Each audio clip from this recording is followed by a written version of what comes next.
अस्सलाम वालेकुम dear students, welcome to GS academy. Dear students, आज के दिन हम class first year biology chapter number 8 nutrition in fungi के टॉपिक को डिस्कस करेंगे। ये टॉपिक आपका किंगडम फंजाई के चैप्टर नंबर 8 में से लिया गया है। इसके अंदर हमने आज डिस्कस करना है कि जो फंजाई हैं वो किस तरीके से अपनी फूड हासिल करते हैं, उनकी खुराक करने का तरीका क्या है, कौन कौन से मेथड से वो अपनी फूड हासिल करते हैं। तो सबसे पहले हम देखेंगे फंजाई के अंदर कि उसके अंदर न्यूट्रिशन किस तरीके की होती है। बेसिकली अगर देखा जाए तो फंजाई जो हैं ये बेसिकली लेक फोटोसिंथेटिक पिगमेंट, इनके अंदर कोई फोटोसिंथेटिक पिगमेंट नहीं होता, इसलिए they are heterotrophic in nature. ये हेटरोट्रॉफिक होते हैं। They are special type of the heterotrophic which is known as the absorptive type of heterotrophic in nature. ये बेसिकली एब्जॉर्प्टिव हेटरोट्रॉफ होते हैं, यानी कि इन्होंने खुराक को एब्जॉर्ब करके अपनी बॉडी के अंदर ले जाना होता है। तो सबसे पहले हमने डिस्कस किया है fungi fungi lake photosynthetic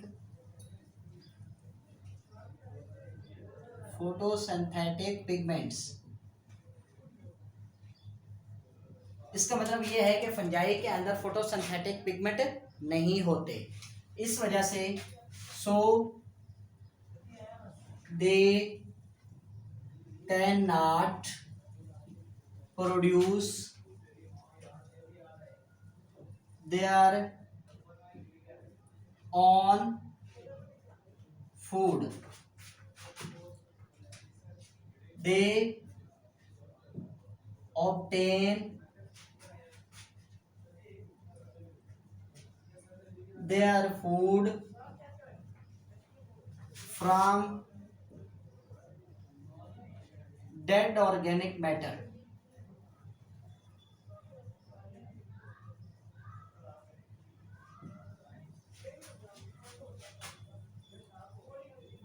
By absorption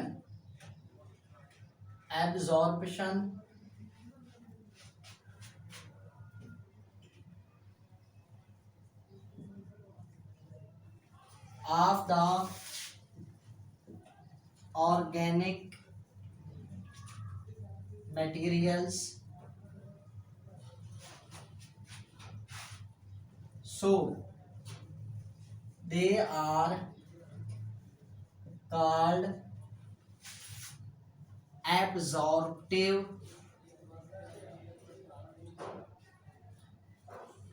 heterotrophs.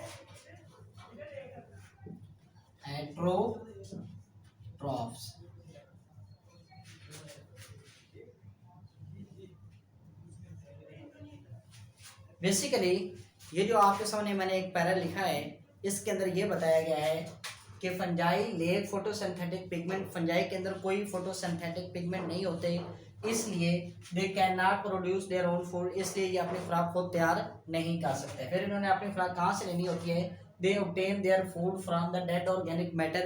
ये जो डेड ऑर्गेनिक मैटर होता है उससे इन्होंने क्या करनी होती है? अपनी खुराक हासिल करनी होती है बाई एब्जॉर्प्शन करके, यानी कि जो डेड ऑर्गेनिक मैटर होता है उसको ये डिकम्पोज करते हैं और उसमें से जो ऑर्गेनिक मटेरियल होता है उसको क्या कहते हैं? एब्जॉर्ब कर लेते हैं bye absorption of the organic matter. जो ऑर्गेनिक मैटर होता है जिसको इन्होंने डिकम्पोज किया होता है, सिंपल सब्सटेंसेस के अंदर कन्वर्ट किया होता है, उनको ये क्या कर लेते हैं? एब्जॉर्ब कर लेते हैं। सो दे आर कॉल्ड, इसी वजह से इनको क्या कहते हैं? Absorptive heterotroph. इसी वजह से फंजाई को हम क्या कहते हैं? एब्जॉर्प्टिव हेटरोट्रॉफ कहते हैं। Basically they have a extensive network of hyphae. इनके पास क्या होता है? एक्सटेंसिव नेटवर्क ऑफ हाइफी होता है, विच कैन स्प्रेड क्विकली, जो कि बड़ी तेज़ी के साथ क्या कर सकता है? स्प्रेड होता है ओवर द सबस्ट्रेटम के ऊपर, यानी कि जिस चीज़ से इन्होंने खुराक हासिल करनी होती है उसको कहते हैं substratum.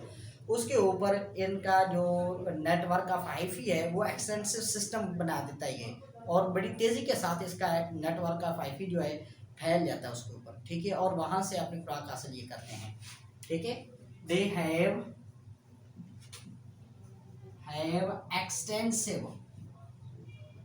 extensive network of hyphae इनके पास क्या होता है, एक्सटेंसिव नेटवर्क होता है किसका, हाइफी का, that spread quickly over the substratum. यानी कि जो सबस्ट्रेटम है, जिस चीज़ से इन्होंने खुराक हासिल करनी होती है, उस खुराक के ऊपर ये इनका जो हाइफी का एक्सटेंसिव सिस्टम है वो बड़ी तेज़ी के साथ क्या करता है, स्प्रेड हो जाता है, बड़ी तेज़ी के साथ उसके ऊपर फैल जाता है, उसको घेर लेता है, उसको कवर कर लेता है और उसमें से ये फूड अपनी हासिल करते हैं। ठीक है, तो हम इसकी डिस्कस कर रहे हैं न्यूट्रिशन को। तो सबसे पहले इसकी टाइप जो है न्यूट्रिशन के हवाले से देखी जाए तो वो है सेप्रोट्राफ। वो क्या है, सेप्रोट्राफ्स। सेप्रोट्राफ्स those fungi which obtain their food from the dead organic matter and obtain the energy।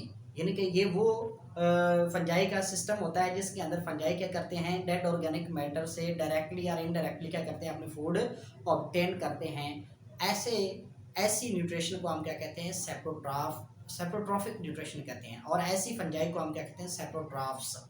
ठीक है, सेप्रोट्राफ्स मीन्स those fungi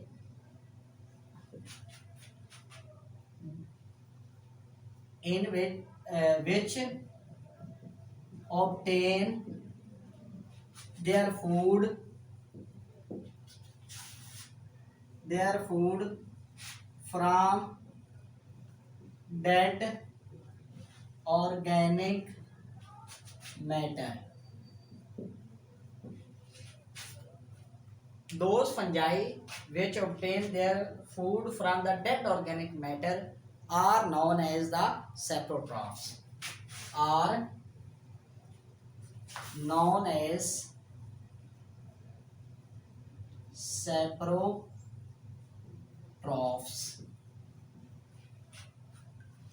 ऐसे फंजाई जो कि डेड ऑर्गेनिक मैटर के ऊपर क्या करते हैं, अपनी फूड डेड ऑर्गेनिक मैटर से अपनी खुराक हासिल करते हैं, उन फंजाई को हम क्या कहते हैं, सेप्रोट्रॉफ्स फंजाई कहते हैं। यानी कि इन्होंने डायरेक्ट अपनी एनर्जी कहाँ से हासिल करनी होती है, डेड ऑर्गेनिक मैटर से हासिल करनी होती है। अब मैं इसका कंप्लीट मैकेनिज्म आपको बताता हूँ कि किस तरीके से वो अपनी डेड ऑर्गेनिक मैटर से अपनी खुराक हासिल करते हैं। फर्स्ट ऑफ ऑल हम इसका डिस्कस कर रहे हैं अब मैकेनिज्म। इसका मैकेनिज्म कि किस ये कैसे कैसे उसके ऊपर से खुराक हासिल करते हैं। फर्स्ट ऑफ ऑल ये क्या करते हैं, दे रिलीज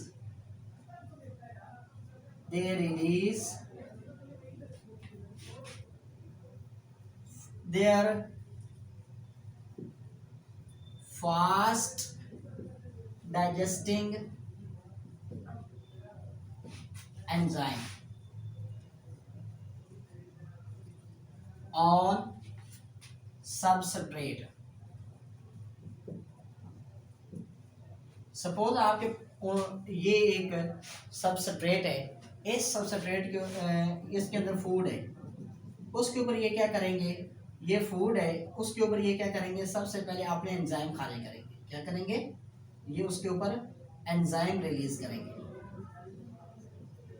जब एंजाइम इसके ऊपर पड़ेंगे तो ये इसकी सरफेस को क्या कर देगा, गीला कर देगा, इसको नम कर देगा और उसको नरम कर देगा, उसको थिक है तो उसको थिन कर देगा। अब ये सरफेस इसकी क्या हो जाएगी, बहुत बारीक हो जाएगी, बहुत ही सॉफ्ट हो जाएगी। देन उसके बाद यह अपने हाइफी इसके अंदर क्या करेगा, एंकर करना शुरू कर देगा। ठीक है, सेकंड नंबर पे ये क्या करेगा, इंक्रीज या spread their extensive network of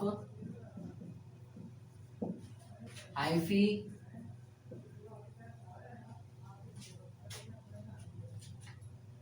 over the substratum। यानी कि ये आपने जो एक्सटेंसिव नेटवर्क ऑफ हाइफी है उसको इस पूरे सबस्ट्रेटम के ऊपर क्या कर देगा, एक फैला देगा और इस तरह एक पूरा नेटवर्क सा बन जाएगा, एक जाल सा बन जाएगा जिसने इस पूरी फूड को क्या कर लिया होगा, कवर कर लिया होगा। ठीक है, अब इसके ऊपर इसका हाइफी जो है वो काफ़ी हद तक फैल चुके होंगे। ठीक है, देन उसके बाद इसके पास होती हैं राइजाइड्स। ठीक है, it it inject their rhizide into the substratum. It inject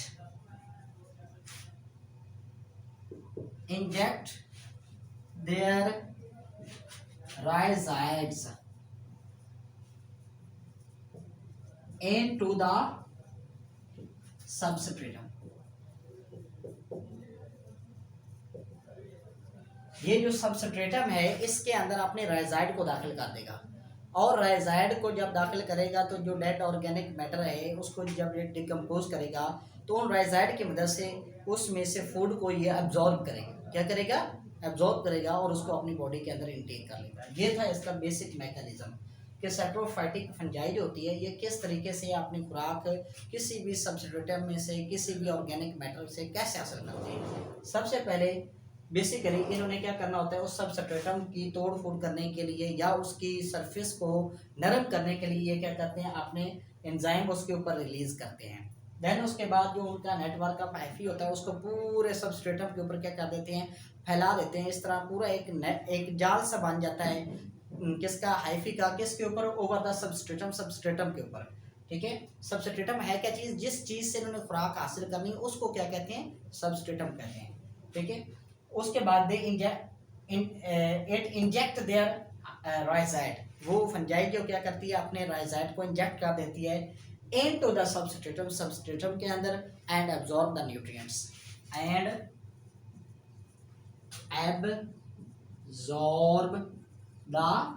nutrients और ये क्या कर देती है, वहाँ से न्यूट्रिएंट्स को एब्जॉर्ब करना शुरू कर देती है और उस न्यूट्रिएंट्स को अपनी बॉडी का पार्ट बना लेती है। देन उसको बाद उसको क्या कर लेती है, डाइजेस्ट कर लेती है। ओके, तो सेकंड टाइप हमारे पास क्या आती है, parasites. Basically some fungi are act as a parasite. कुछ फंजाई ऐसे होते हैं जो कि पैरासाइट के तौर पे रहते हैं, यानी कि इन्होंने क्या करना होता है, they obtain their food from the other organisms and cause disease into the living organism. ये वो जानदार होते हैं, ये वो फंजाई होते हैं जिन्होंने क्या करना होता है, दूसरे जानदारों से खुराक हासिल करनी होती है और बदले में उनको क्या पहुंचाना होता है, हार्म पहुंचाना होता है, यानी कि उनको नुकसान पहुंचाना होता है, ये उनके लिए हार्मफुल इफेक्ट काज करते हैं। ठीक है, ऐसे फंजाई को हम क्या कहते हैं, बेसिकली पैरासाइट्स कहते हैं, पैरासिटिक फंजाई कहते हैं। ठीक है, some fungi are parasite in nature।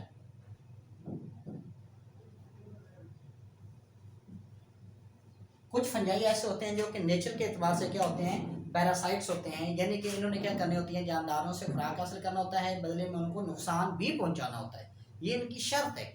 ठीक है, अब जिस चीज़ से, जिस भी लिविंग होस्ट से इन्होंने खुराक हासिल करनी होती है, उसके साइटोप्लाज्म में से खुराक हासिल करनी होती है, ये कैसे हासिल करते हैं, तो इसका मैकेनिज्म देखते हैं। इसका हम क्या करेंगे, देखेंगे मैकेनिज्म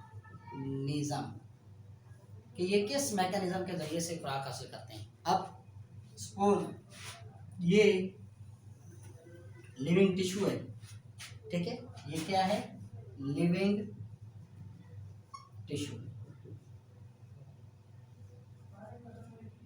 इससे इन्होंने क्या करना है, खुराक हासिल करनी है। अब इस लिविंग टिश्यू से जब इन्होंने खुराक हासिल करनी है तो सबसे पहले ये क्या करेंगे, इसके पास जो हाइफी होगी उसकी टिप पर एक स्पेशल किस्म की इसके पास स्पेशल हाइफी होती है जिसकी टिप होती है, खास किस्म की टिप होती है जिसके अंदर एंजाइम्स वगैरह होते हैं। वो टिप को हम क्या कहते हैं, हस्टोरिया कहते हैं। क्या कहते हैं, haustoria. Hyphae the fungi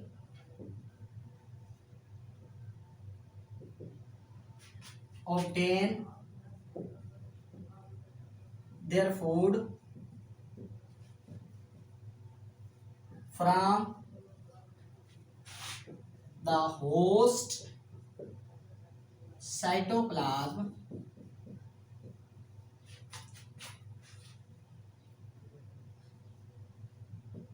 with the help of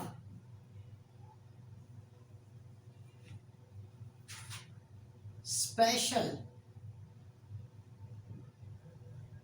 tip of fungi called Astoria, Haustoria,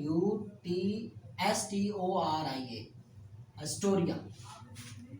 यानी कि ये क्या करते हैं, इन्होंने बेसिकली जिस भी लिविंग टिश्यू से खुराक हासिल करनी होती है उसके साइटोप्लाज्म के अंदर हाइफी इंजेक्ट करेंगे।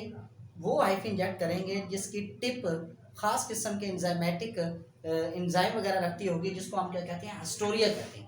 वो एस्टोरिया इसकी साइटोप्लाज्म के अंदर वो इंजेक्ट कर देंगे। अब इसके साइटोप्लाज्म में से क्या करेंगे, वो अपने फूड वगैरह जो है वो उससे ऑब्टेन कर लेगा और इस तरह उस जानदार के अंदर खुराक की क्या हो जाएगी, कमी हो जाएगी और वो जानदार दिन ब दिन वीक होता जाएगा या कमज़ोर होता जाएगा। ऐसी फंजाई को जो कि अपने एस्टोरिया की मदद से किसी भी लिविंग टिश्यू से या होस्ट सेल से अपनी खुराक हासिल करती हैं, उन फंजाई को हम क्या कहते हैं, पैरासाइटिक फंजाई कहते हैं या पैरासाइट कहते हैं। ठीक है, ऐसी फंजाई क्या कहलाती है, पैरासिटिक फंजाई कहलाती है। ठीक है, अब फंजाई दो तरह की होती है, एक फंजाई होती है ऑब्लिगेट पैरासाइट और एक होती है फैकल्टेटिव पैरासाइट। अब हम डिस्कस करते हैं कि ऑब्लिगेट पैरासाइट क्या होती है। जी डियर स्टूडेंट्स, सबसे पहले हम देखेंगे ऑब्लिगेट पैरासाइट को। Obligate parasites are those parasites which can only live on their host and cannot be synthesized within a laboratory or a tissue culture medium। यानी कि ये वो फंजाई होते हैं, ये वो पैरासाइट होते हैं जो कि होस्ट के ज़रिए होस्ट के ऊपर रहते हैं, यानी कि उनके ज़िंदा रहने के लिए होस्ट का होना ज़रूरी है और वो किसी भी आर्टिफिशियल मीडिया के अंदर ग्रो नहीं करवाए जा सकते, यानी कि उनको ज़िंदा नहीं रखा जा सकता। ऐसे पैरासाइट को हम क्या कहते हैं, ऑब्लिगेट पैरासाइट कहते हैं। ठीक है, obligate parasites are obligate parasites are those parasites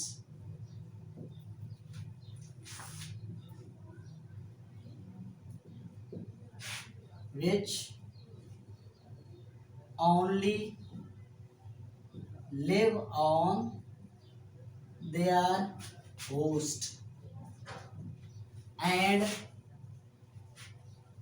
cannot be live on the artificial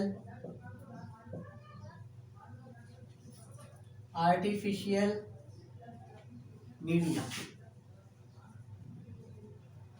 ऐसे पैरासाइट जो कि अपने होस्ट के बगैर जिंदा नहीं रह सकते और वो किसी भी आर्टिफिशियल मीडिया के ऊपर जिंदा नहीं रहते, यानी कि उनको जिंदा रहने के लिए होस्ट का होना जरूरी है, ऐसे पैरासाइट को हम क्या कहते हैं, ऑब्लिगेट पैरासाइट कहते हैं। ओके, दूसरा हमारे पास आता है फैकल्टेटिव पैरासाइट। सेकंड वन हमारे पास क्या आता है, facultative parasite. Facultative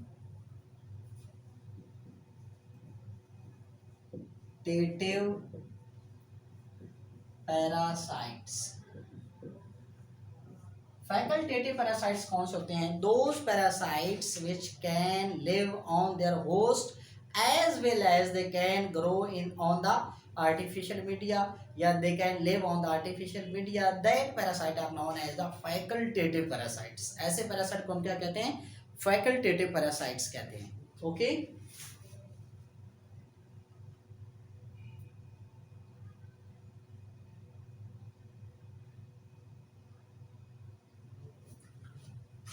those parasites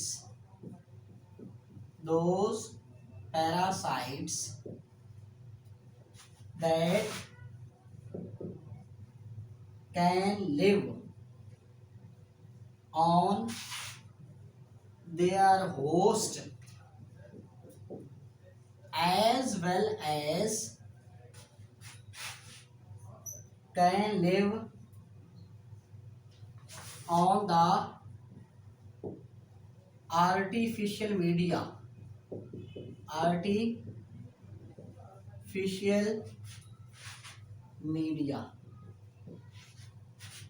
are called facultative parasites।